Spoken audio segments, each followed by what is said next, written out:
Hello, welcome back. Today I'm going to talk to you a little bit more about peripheral neuropathy, a little bit more about exactly what that means. Yesterday we talked about the peripheral nerve, and we gave you a little bit of information about the central nervous system and the peripheral nervous system, and all that information is valuable today because we're now going to correlate the nervous systems or the combination of the nervous systems to a wiring problem. One of the biggest misconceptions about peripheral neuropathy is that the nerves actually stop working.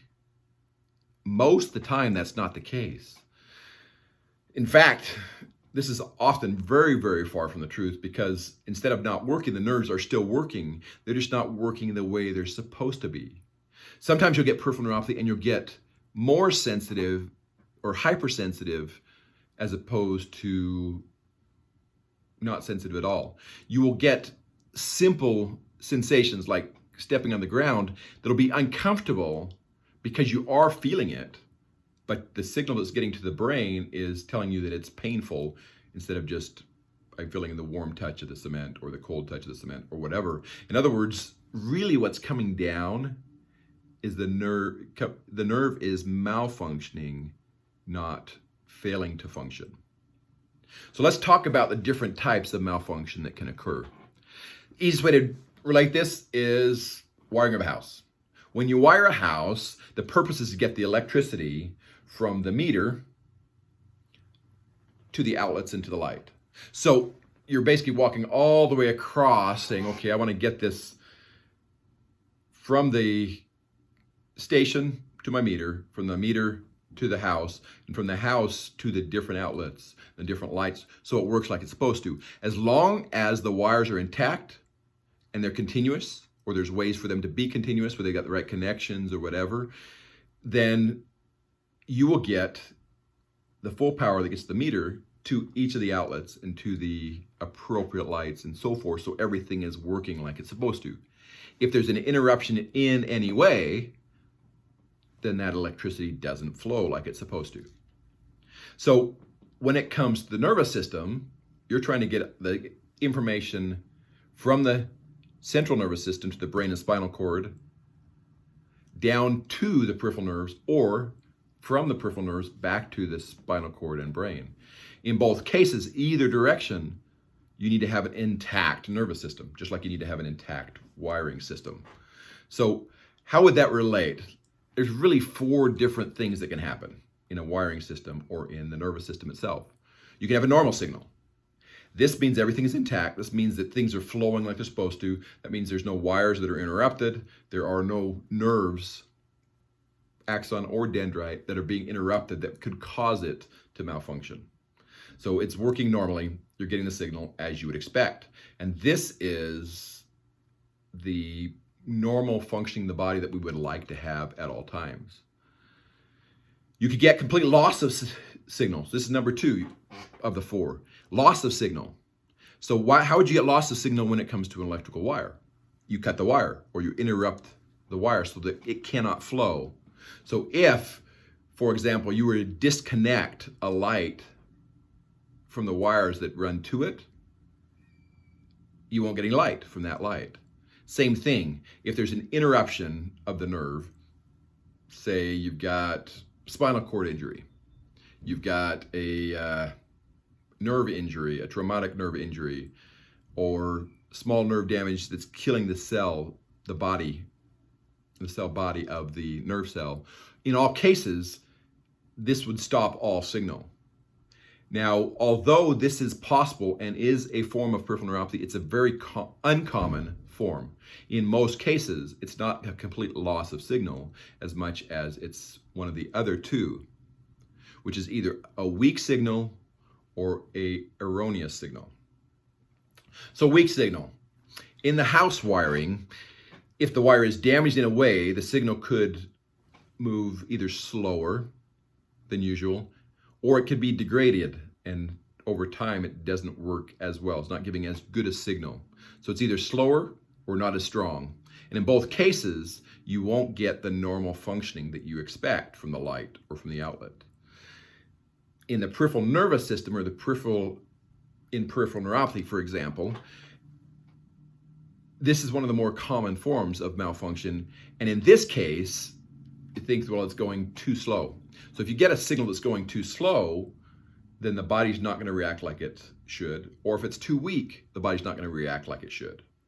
In both situations, the nerves are still working, but the response or even the information getting to the spinal cord and brain is incomplete or abnormal.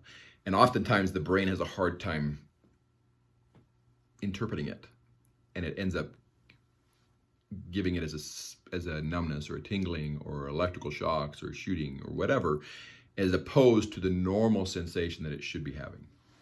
So weak signal. So you've got a normal signal, loss of signal, weak signal, and the fourth one is the erroneous signal. This is the second one that is commonly part of peripheral neuropathy. This is probably the more common of all four. And in this case, it's also the most poorly understood malfunction, because a nerve that's not working shouldn't hurt, but you're getting pain because it's sending a signal incorrectly.